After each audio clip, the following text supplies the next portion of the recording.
good night, and welcome to another episode of Day and Night Cricket, where we literally talk cricket day and night. We are joined today tonight by another esteemed panelist, Dr. Drakes, as I call him. Glad to have you in with us tonight. Corbin unfortunately couldn't be here, but we got more than adequate coverage. Dr. Drakes, who I hear is by no means anything less than the ultimate statistician.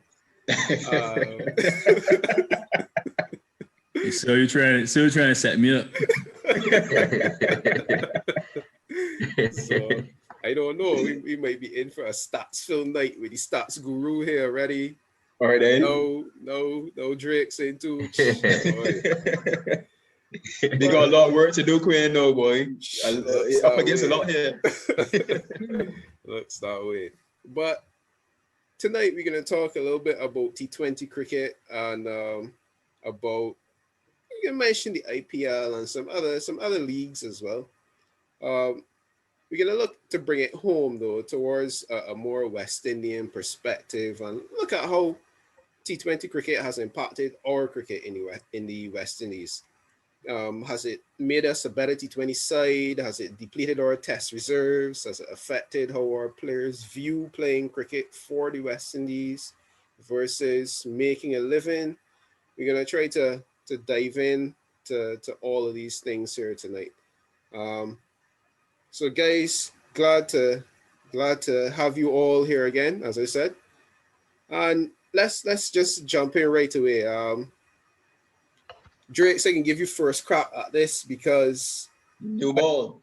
New ball. The new man in is always just get thrown to the bus. So Yeah, boy. Yeah, you got me leaving outside your off stump. A lot of that don't happen in T20 cricket, boy. But that's true. So that's true.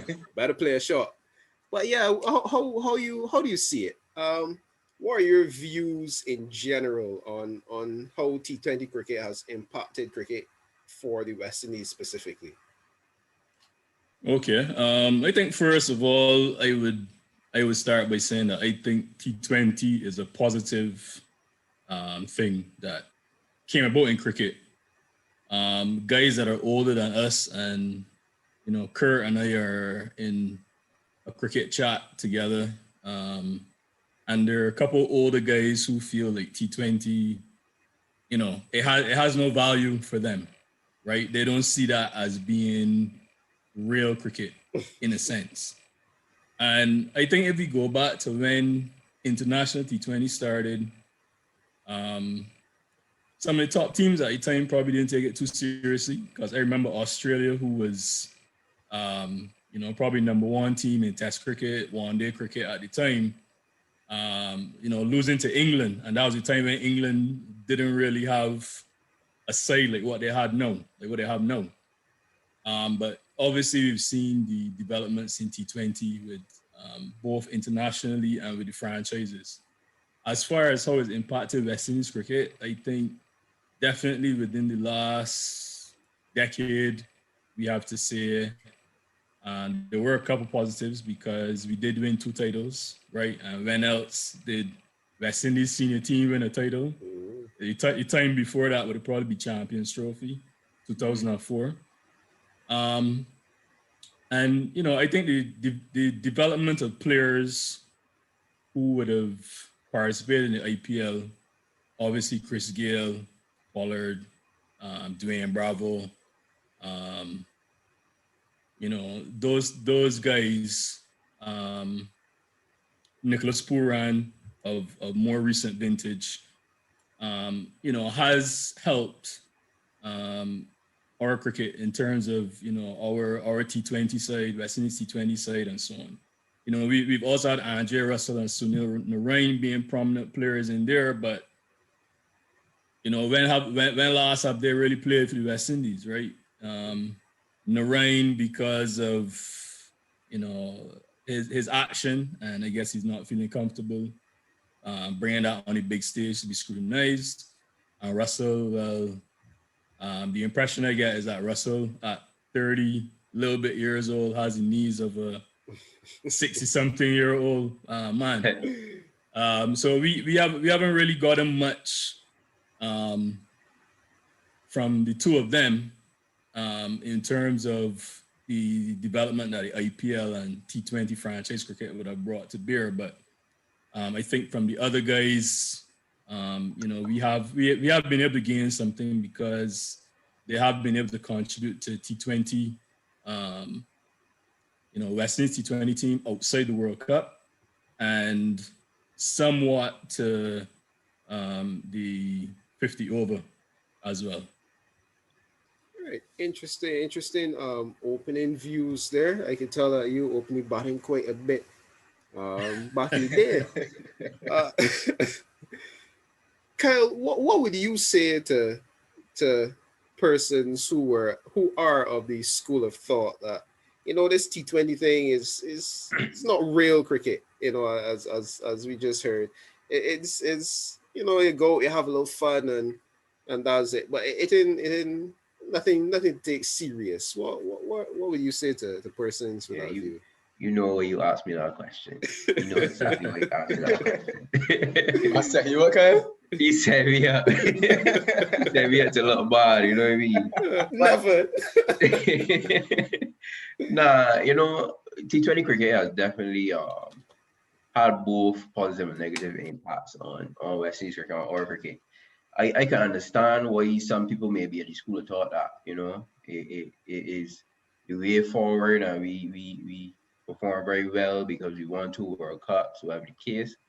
But I am one of those that are of the view that T20 is more of an exhibition rather than real cricket. You know what I mean? I just think that it kind of, it has its place. It definitely has its place. Don't get me wrong. But when I think of real quality cricket, I think that the longer version of the game, Test cricket, ODI cricket, to some extent, really real cream, very real cream rises to the top. You know what I mean? I think that we have adapted well as a nation, I guess, so to speak, to the type of cricket because I think it suits our players well, the sort of mentality that our players have. But I think that it kind of induces bad habits in players that aren't mature enough to know their game. You know what I mean? And I think that's seeping into our cricket a little bit. I think it's causing us to produce some players that are not necessarily the best technically and are not the most well-rounded, but they play the shots. You know what I mean? They play the shot. They're strong. They're powerful. They play the shots. They're fast across the ground. They can bowl fast. You know what I mean? So they definitely get to be effective in the T20 game. But as a man, as one of those people, I definitely think that it is an exhibition. It has its place. It's good for cricket, for reaching out to the wider sphere of people, for the sport, to get more people interested in that sort of stuff. But in terms of when you want quality, T20 for me, man. Yeah, I am right there with you. I myself, I'm a purist, if I can use that word. Yeah. I really believe in the longest format of the game being For sure. the best format that exists right now. I also don't disagree that T20 has its place in cricket, and as you rightfully mentioned, it's been there and it's opened the eyes to the wider world to cricket even more, right? So we got a lot of other sites coming through that aren't necessarily tests or even ODI playing nations, but they play in the shortest format of the game, and that's good for the game.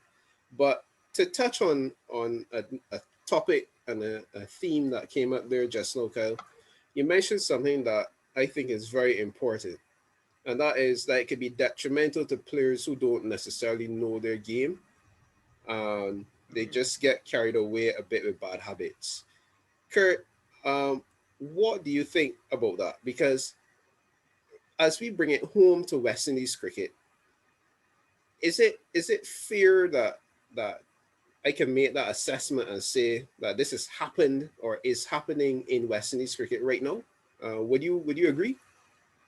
Yeah, I definitely agree with the points there. And before I get to that, I just think it's so interesting that Shane mentioned that in the chat that we are in, that the older gentlemen are the ones who say that T20 is not real cricket, but yet the younger persons here in this group are saying that they are not fans of T20 cricket. And I also will put my hand up and say that I definitely prefer Test cricket to T20 cricket any single day of the week. But specifically to your question, I do think that the fact is a lot of T20 cricket is played. A lot of short form cricket is played. And we also came up through the age groups playing a lot of short form cricket.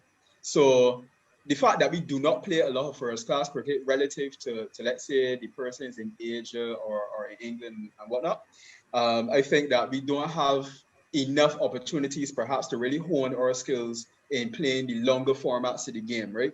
So those habits of playing short form cricket are inculcated. And then just when you think a man would be, turning the corner and try to get his technique set and right for first class cricket, back into T20 play cricket again, and the old habits are there. It's kind of hard to get away from those habits, especially when you go use those particular skills, if you will, so regularly. So I do think that it does play a huge role insofar as perhaps taking away in some aspects of our long form game, maybe concentration, maybe reactions. It definitely does play a role. There are positives, I must say, but it definitely does play a role when you look at in terms of some of the behind errors that we see. Right. Is it just as simple as that our players don't play enough first class cricket, or is it that because they play so much T20 cricket? I don't know if you get the difference, and kind of where you're trying to go with it. It is so. In other words, what I'm asking, if we played in the region, if we played more first class cricket, and when I say first class, I mean of a longer duration, so 4 day, 3 day, that kind of thing. If we play more of those games, is it then okay for our players to jet off around the world and focus on these T20 leagues specifically, or will that still in itself have an impact on their abilities to perform for us in the West Indies? But the amount of T20 leagues around, I mean, it makes it difficult to have a schedule where we can really fit more first class cricket into what they can handle.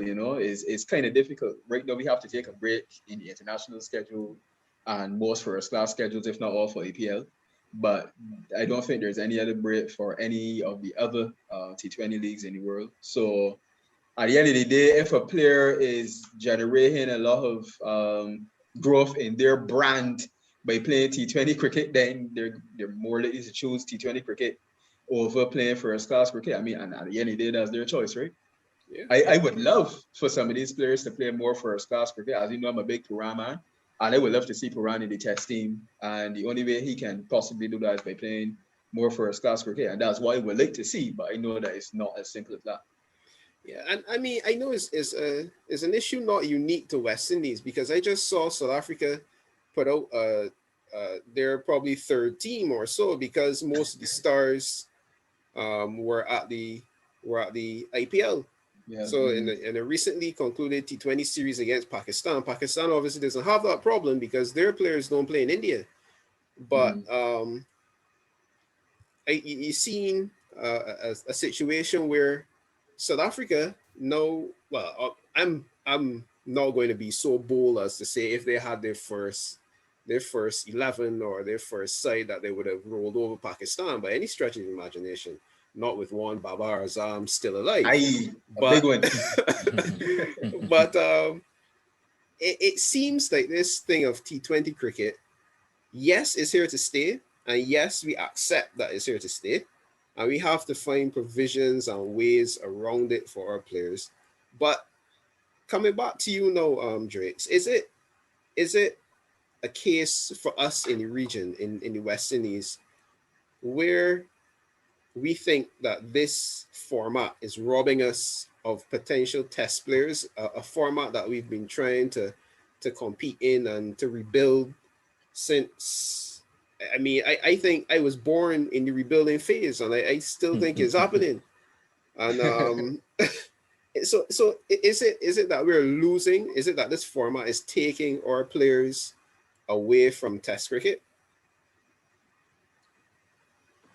I think it's a little hard to say. I think the younger players, younger emerging players, we always think that they may have potential to play Test cricket, right? Some of the more established ones, I guess when they were younger as well, like Dwayne Bravo, he used to play Test cricket as well. But and Chris Gale, obviously. But when you look at the other established guys in who play IPL or who play a lot of T20 franchise cricket, Russells, Narines, Pollards. I mean, have these guys ever played any tests? So you see, but I don't know. This is my question. If it were not for T20, would they have played tests? That's what I'm saying. So is it that they have said, okay, I am built physically for this game. I smash sixes. I am athletic in the outfield. I have mystery deliveries in the case of Pollard, Russell, and Narine, respectively. And they've said, this is where I see myself making my money. This is where I'm going to focus my time and my effort and my energy. And yeah. Well, if that means I don't play Test cricket, then so be it. It's a little hard to say, especially with those two, because they have other issues that kind of preclude them. Mm-hmm. Narine his action has been hanging over his head for the better part of 6 years or more. And Russell's knees have been bad for some time now. So I don't think Russell was starting to the vagaries of Test cricket. Narine definitely didn't want that sort of scrutiny to be there with elite level umpires watching him, like a hawk. Like, yeah. So it's hard to say with those two. We might have to look at younger guys and see, does this? I don't think that it may not take away their desire, but in terms of inculcating those bad habits, then it makes it more difficult for them to play Test cricket. And the thing is that really you should start from a base of having the good technical skills, probably, having cemented some time in first class cricket where, you could bat long, concentrate, mental fitness, et cetera, and then adapt to shorter formats.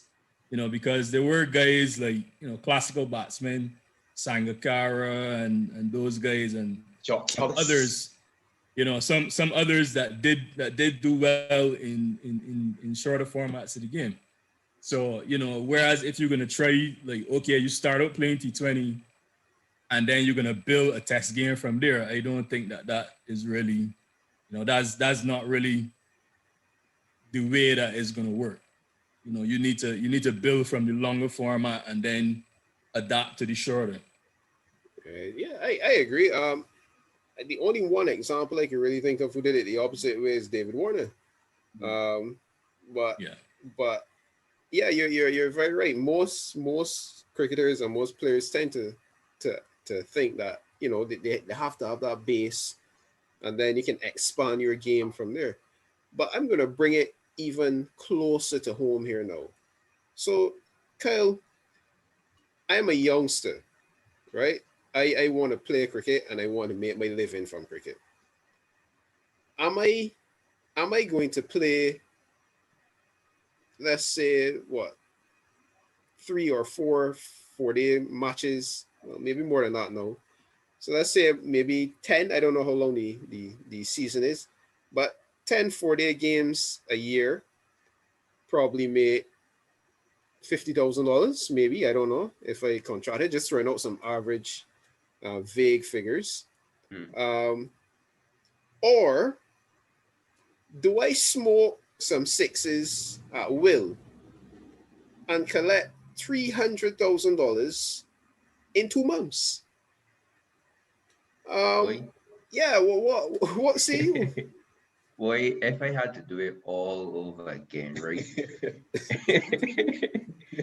As we were saying today, honestly, right? If I had to do it all over again, you see this getting in lane thing, and he's leaving the ball outside the Austin on a good live thing. Nah, Queen. If I am a youngster and I want to make money in cricket, if I want to make money, if I want to make a living, this is what I want to do. I go in the T20 road. That's the truth. I going in, I learning to score. I want to score. I ain't really study about getting out. I want to score. That's the way. That's the way to go, man. It turns out if you want to make money, I mean, all right, there will be some that can't necessarily do that. They don't have the physical capabilities. Some may have a different game. I will be able to make it to the top in the test game. And don't get me wrong, right? I as a man, I believe that when you look at the best T20 cricketers in the world, all the best T20 cricketers in the world are the best test cricketers in the world. Yeah. You know what I mean? So a good base is definitely what drives, what helps you to get to the top and stay at the top. When you fall on bad times, you gotta have something to fall back on. You know what I mean? And that's the technique and the mentality and stuff that you would learn from the basis of cricket, which I guess more suits the test game. But if I'm teaching a youngster, you definitely gotta learn the basics. You definitely gotta learn lines and lines with shots to play at certain balls, and you gotta learn to play straight first, that sort of stuff. But at the end of the day, it's really lane, boy. Are You you go for six. so you That's just the so you ain't leaving alone. Say offset, just clearing the foot and going with it. Listen, don't get me wrong, right? For the beginning stage, you see how the little Englishmen is play cricket. You see how when we here talking, we be talking all the time when the Englishmen come down to play, we be something better than the man is back so slow, this and that. Man is be learning the basics. Phil Saul, Queen. I Yeah. play a lot of cricket with Phil Saul. Salt. Yeah.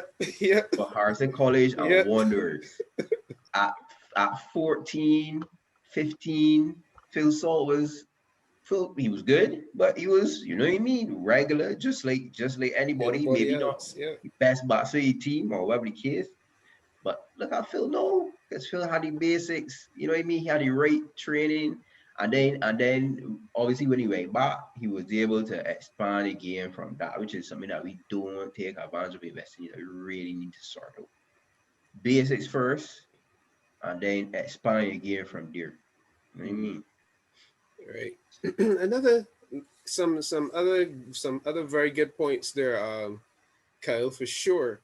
And I think that kind of ties into a similar discussion we had on a previous show where we were talking about the need for the academies and the setups like that in the region, and within the Caribbean that would help foster things like that. Because Sure. as you said, Phil Phil playing here was, he's okay. Yeah. He was okay, but he's now played in All the Pakistan in the leagues. Big Bash in the IPL Yeah.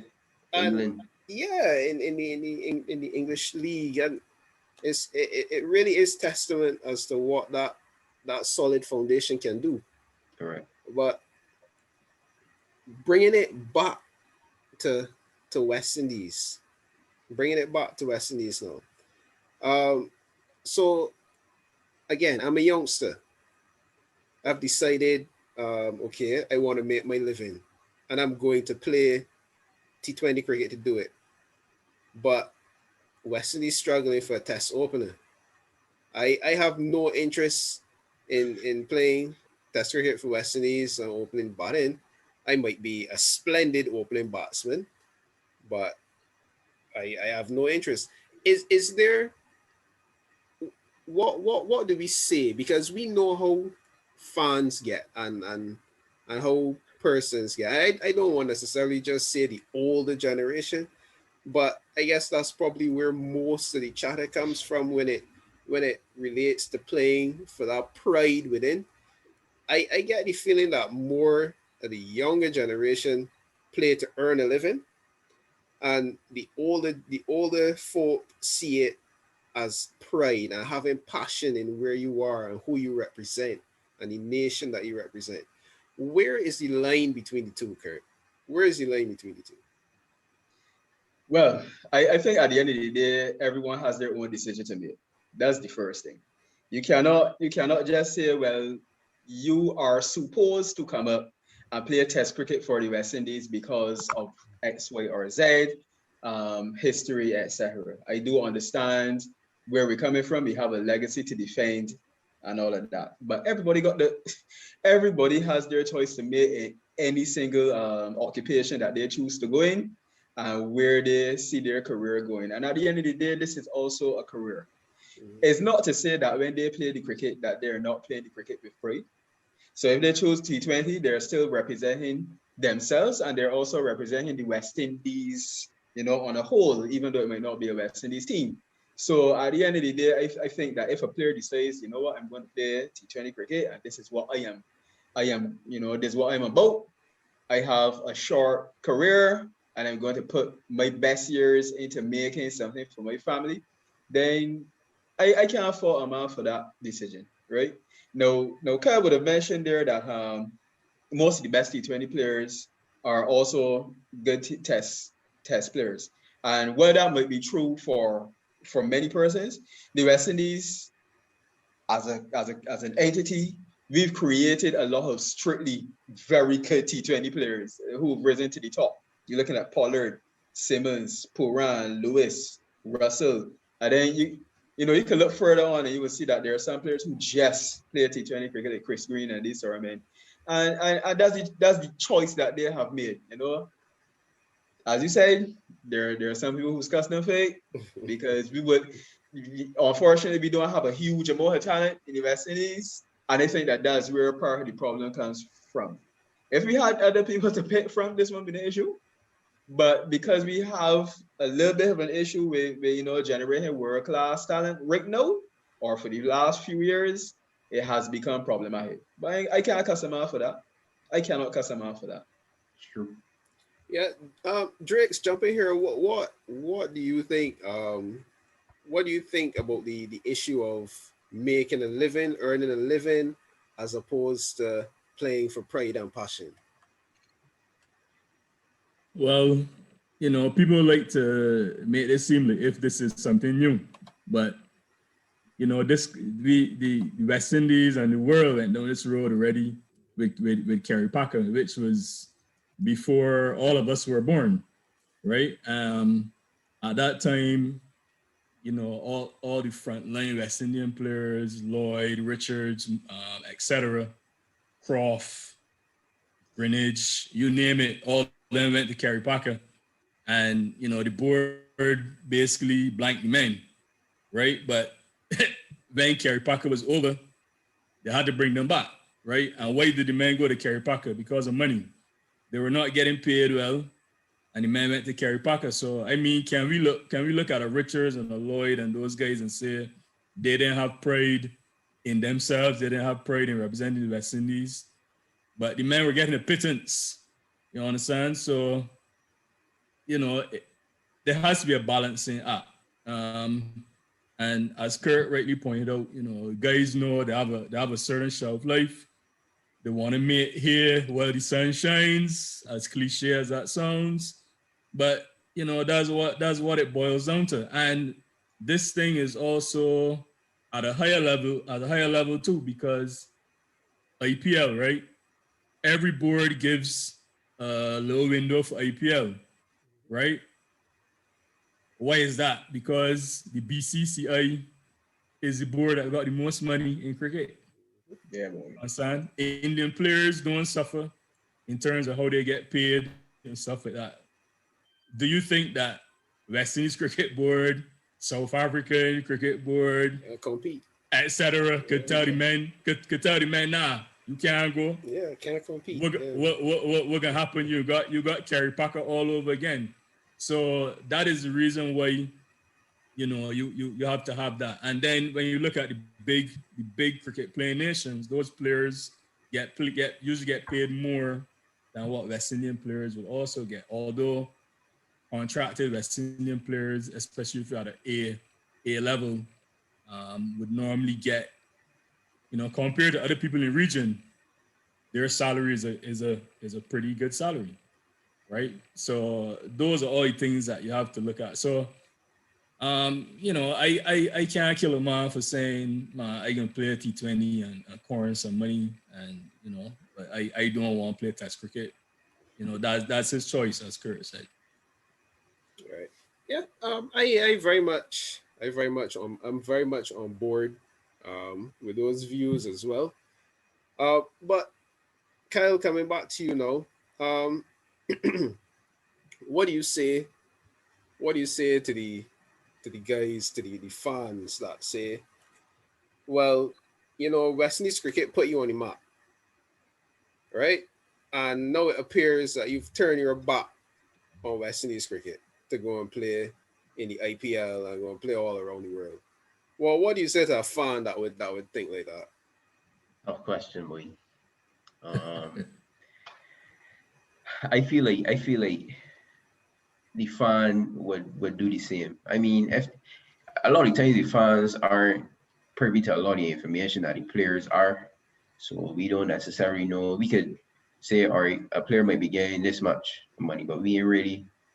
I don't know. Well, me personally, I ain't really sure. West Indies, I know West Indies players get paid well, but I also know that it's not $1 million in 2 months. Exactly. You know, so Yeah. like I think that any fan, me, you, anybody that was placed in that situation, if you had a talent and there was an option for you to go overseas, like in any job, we have jobs here, and we say, well, yeah, I'm making 4 grand in this job here, but if I go to America, I can make 6 grand US. You know what I mean? So I can be like, all right, well, gonna move. You know what I mean? So That's an easy it's call. the same. It's the same thing. And I think that if anybody was placed in that situation where they're seeing either $8,000 a month or $500,000 a month, God made that same decision, boy. Easy. It's a no decision. Yeah, Yeah, yeah, Easy decision. correct, yeah. Well, correct. right. So as we kind of wind down on the T20 and the West Indies impact, um, just in closing, quick summary. Kurt, I'm gonna let you go first. What would you like to see mostly in West Indies cricket as it relates to our players and their availability for T20 versus availability for West Indies? I think Shane mentioned it a little bit earlier when he mentioned the balancing act. There needs to be a balancing act between the board and the players, and we see that there's a little bit more of that now with the new administration that came in, and that is very important. You need to be able to empower the players to make them feel that they're wanted as well. That will help with, you know, once they feel that way, you know, they may very well translate that onto the field. So we have to set the right wicket, so to speak, proverbially, so that the players can get the best out of their talents. And they learn a lot from those external competitions, and therefore they can bring a lot of that experience back. And I think we're seeing that to some degree. Well, it was a very interesting and intriguing discussion about T20 cricket and the impact that it is having and has had on West Indies cricket. And you know, just look forward to seeing how, you know, the players themselves hold up to live up to these challenges that we've placed on them. Because of course, as fans, sometimes, as we've mentioned, we don't always see the full picture, so we don't always know. But at the end of the day, it's hard to blame a guy for making a living, because that's what we all have to do at the end of the day. But True. really, really good conversation again this evening, guys, as usual. Always look forward to these discussions and these differing points of views. Um, Drake, thanks a lot for coming through. Welcome back anytime, as long as we here and as long as you're free, feel free to jump in. And we'll be glad to Thanks, have man. you in at any point in time. Guys, stay safe, stay out the ash, drink drink, drink some Listen, water. Drink some water. Wear your mask if you need to go outside. We will see you guys again in another week or so for another episode of Day Night Cricket. Until then, it's been nice.